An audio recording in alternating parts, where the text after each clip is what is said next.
Being here, even in Mexico, the mind still finds all kinds of things to do, doesn't it? There's things to plan, there's things to process. You'd be surprised how much thought happens in a place like this. So here's something I want you to try right now, just for a second. Think about the last time you stood in line. A grocery store, a coffee shop, it doesn't matter. What did you do?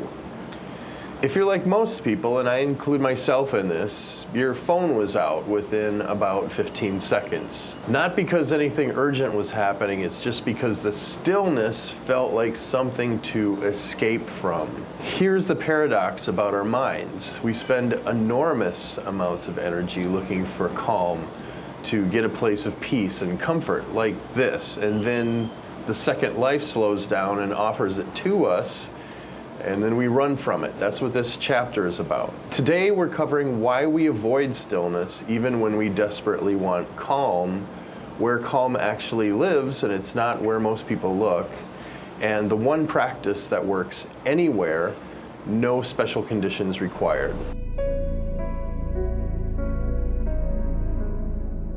In the last video, I talked about the anchor, the practice of returning your attention to the present moment when life pulls you into the past, into the future, anywhere but here. And that practice can really help in moments of disruption, like a crisis, or a loss, or a transition that turns your life upside down. But here's what I've learned, and what the research supports. You don't build up your calm when you're in the middle of crisis. You build it in the ordinary moments in between. Think about what most of our days actually consist of. It's not the big moments, the conversations that matter, the decisions that change things. Those exist, but they're relatively rare. Most of life is the in-between, waiting, commuting, standing in line, making coffee, sitting in a meeting that could have been an email. We tend to treat these moments as filler, like time we have to just get through until the real stuff starts. So we fill them compulsively, and there's nothing really wrong with that exactly, but here's what we're giving up when we do it. Research on mindfulness shows that bringing gentle attention to the present, even in the most routine situations, reduces stress, boosts mood, and increases feelings of groundedness. In other words, those boring gaps we're trying to escape, they're actually where the resource we're looking for is sitting.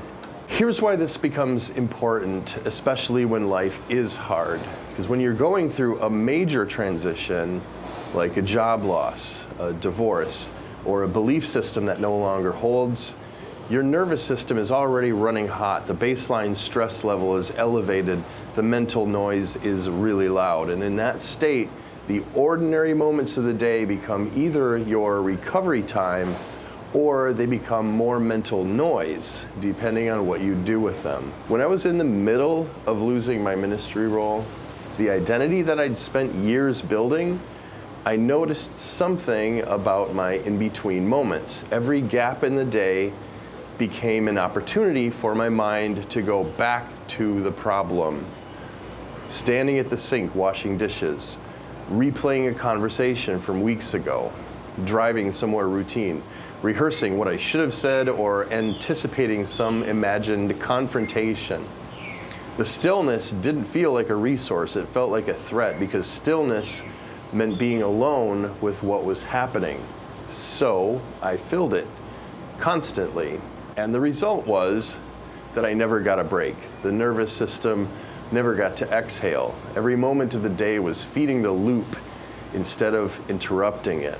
And what I didn't understand yet was this: the ordinary moment is not the problem, it's a solution. Calm is not the absence of difficulty. I want to be clear about this because I think a lot of people chase calm as though it's a state you reach when the problems go away, when the transition is over, when life settles down. That's not calm, that's just easier circumstances. So calm is actually a capacity, something that you can develop, not a condition that you wait for. The way you develop it is by practicing it where it's actually accessible, which is in the ordinary moments, not the extraordinary ones. So here's how I think about it. Your awareness, the part of you that can notice what's happening right now, is like a muscle that responds to training. And the training happens in the small moments, not the big ones. So every time you're standing in line and you choose to actually be there, to notice the sound of the room, the lights, the simple fact of being somewhere, instead of reaching for the phone, you're doing a rep. It's not because that moment is so spiritually significant. It's because you're practicing the return. The attention comes back to now. And with enough practice, that return gets faster and easier, including when you actually need it. And that's the investment. If this is connecting with something you've been noticing in your own life, go ahead and hit the like button. It helps other people going through transitions find this content. Now, there's one more piece of this that I think is worth considering. One of the most useful shifts you can make, and this is both ancient wisdom and what modern psychology calls cognitive diffusion, is learning to see your thoughts and feelings as events that happen rather than facts that define you. Think of it this way. Your awareness is the stage. Thoughts, feelings, sensations, those are the performances happening on it. They come and they play out and then they leave. The stage doesn't become the performance, it just holds it. A difficult thought can move through your awareness the same way a cloud moves across the sky. You don't have to chase it. You don't have to fight it. You don't have to believe it. You don't have to act on it. You can just notice it and let it keep moving. This is what creates space between the trigger and the response, which is the core of everything we've been building across all these chapters. The one who is aware of the thought is not the thought. That part of you, the noticer, is steady. It doesn't change when your circumstances do. It's available in Mexico or in Wisconsin, in a crisis or in a grocery line. The more you practice finding it in the ordinary moments, the more available it is when the extraordinary ones arrive. So here's what it actually looks like. The next time you find yourself in a routine moment, like standing in line, waiting on hold, sitting in traffic, or any of those in between spaces, try this instead of reaching for the phone. Pause and shift your awareness to sound. Not to identify the sounds or label them, just to hear them. Nearby sounds, distant sounds, the layers of the room. Let your awareness widen from there to physical sensation. That's the weight in your body, or the temperature in the air, or the feeling of your feet on the floor. And then just notice whatever thoughts or feelings are present. Not to engage with them or to solve them, just to acknowledge they're here. Then return to listening. That's it. 30 seconds or a minute if you can do that.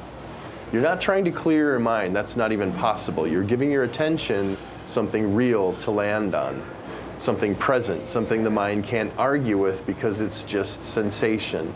And in that small window, the loop pauses. The nervous system gets a moment to exhale. The stage gets a little quieter. Do that enough times in the ordinary moments and you'll find it easier to do when it matters most. So, why does calm feel so hard to find? Because we keep looking for it in the wrong places. In the future, when things settle down. In the big moments, when life gives us a break. But it's been available in the small moments this whole time. The checkout line, the morning coffee, the 2 minutes before you have a hard conversation. It's here. It's been here in the moments that you've been trying to just get through. Those are your training ground. They're not the obstacle to calm, they're the path to it. So this is from chapter 5 of From Reactive to Resilient. The Kindle edition is linked below, and the free C.A.L.M method guided audio practice is there too. It's about 20 minutes. It walks you through the complete framework in real time. Those are both in the description. Next up is going to be chapter 6. We'll go into processing grief and the emotional weight that accumulates during major transitions. So we're talking about the heavier stuff. So if you've ever felt like you're carrying something you can't quite name, something heavy, that's what we'll be working through. Subscribe so you don't miss it. I post every other Sunday. And before you go, I want to know, what do you do in the in-between moments? Do you reach for the phone, or have you found another way? Tell me in the comments. I read every one.